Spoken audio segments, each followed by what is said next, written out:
Altitude 30,000 feet. Approaching Soviet airspace. 20 minutes to drop off. Commencing internal depressurization. Equipment check. Arm main parachute. All right. You ready to go? Drop zone still showing a high pressure mass. Cav okay. Good. We've got high visibility.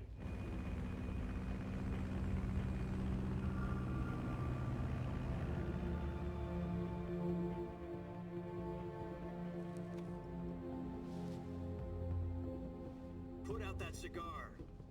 Connecting oxygen hose to interior connector. Put on your mask.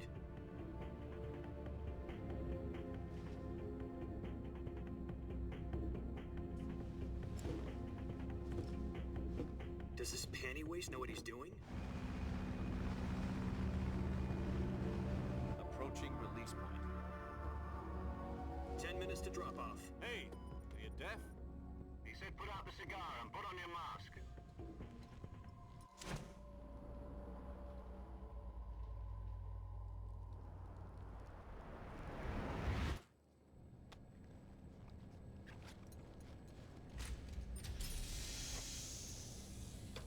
Depressurization complete.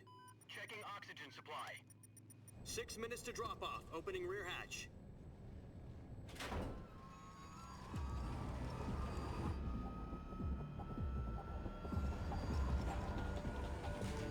Sunrise.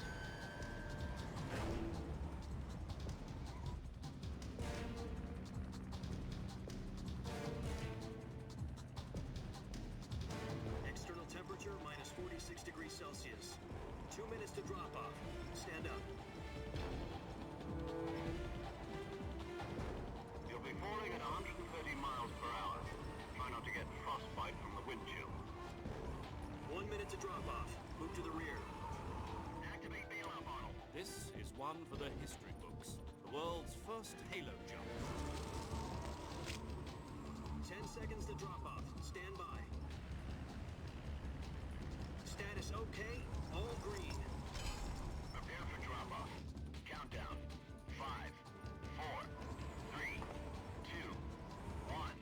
Spread your wings And fly. God be with you.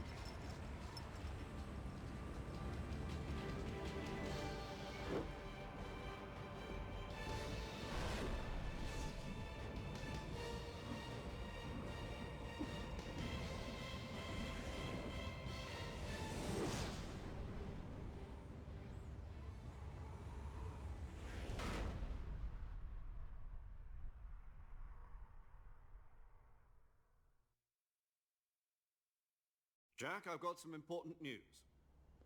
The head of the CIA has finally given us the green light for the Virtuous mission. Virtual mission? No, the Virtuous mission. The future of our Fox unit depends on it. If it succeeds, we'll be officially organized into a unit. Virtuous mission? Sounds like some kind of initiation ritual. You know, don't get cocky. This isn't a training op. Right. So what exactly is this wonderful mission?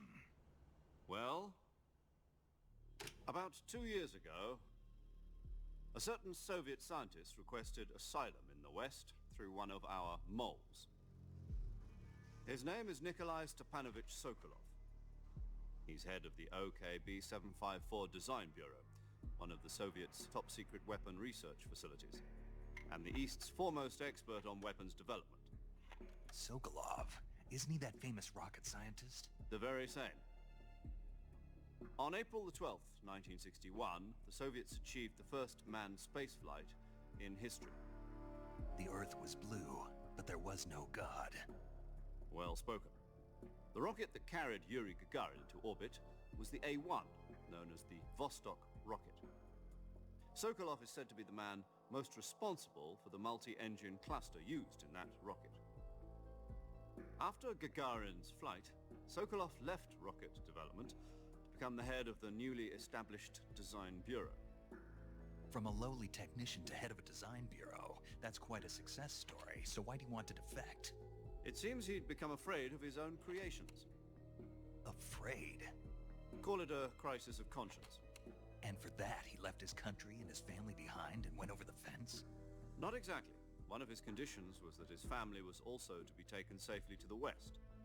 used a mole to get the family out first and succeeded in sneaking Sokolov over the Berlin Wall shortly afterwards. I was the one who conducted the operation. The security on the eastern side was still full of holes back then. Then what? We got Sokolov over in one piece, but the whole ordeal had left him exhausted, and we checked him into a hospital in West Berlin. It took him 2 weeks and more than 600 miles to get from the research facility in the Soviet Union to Berlin. He was in no condition to say anything coherent. And it was only a week later that we had something much bigger on our hands. The Cuban Missile Crisis.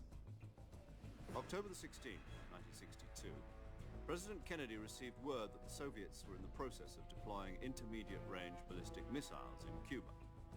The President demanded that the Soviets dismantle and remove the missiles. At the same time, he announced a naval blockade to prevent further missile shipments from reaching Cuba. But the Soviets didn't back down, instead placing their armed forces on secondary alert. Soviet transport ships carrying missiles continued on course towards Cuba. US and Soviet forces went on alert for an all-out nuclear war. Frantic negotiations were conducted through the UN's Emergency Security Council and unofficial channels to end the hair-trigger standoff. Finally, on October the 28th, the Soviet Union agreed to remove its missiles from Cuba. And so the world avoided a nuclear holocaust. But in order to get the Soviets to pull their missiles out, we had to...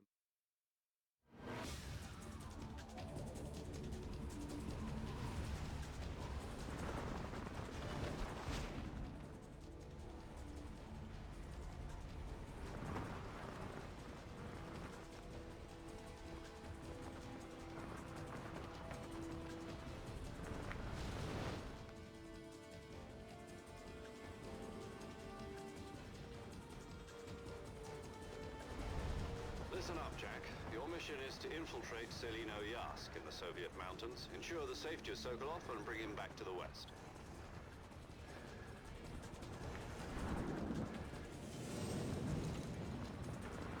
If we don't get Sokolov back before that weapon is complete, we'll be facing a major crisis. The clock is ticking.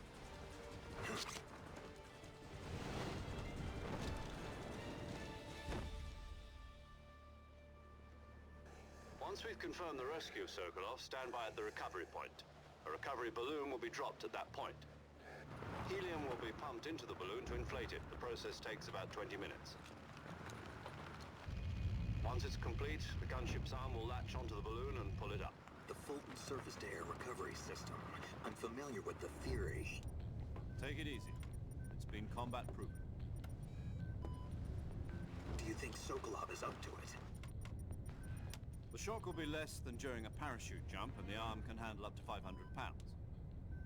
So you're planning on going over the border in a single combat Talon? She's equipped with two 6-barrel 20mm Vulcan cannons, as well as two 40mm machine guns.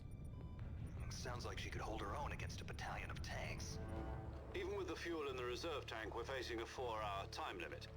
If all goes well, it shouldn't take more than a few hours. Home in time for dinner. But if anything goes wrong, You'll be eating dinner, breakfast, and all the rest of your meals in the jungle.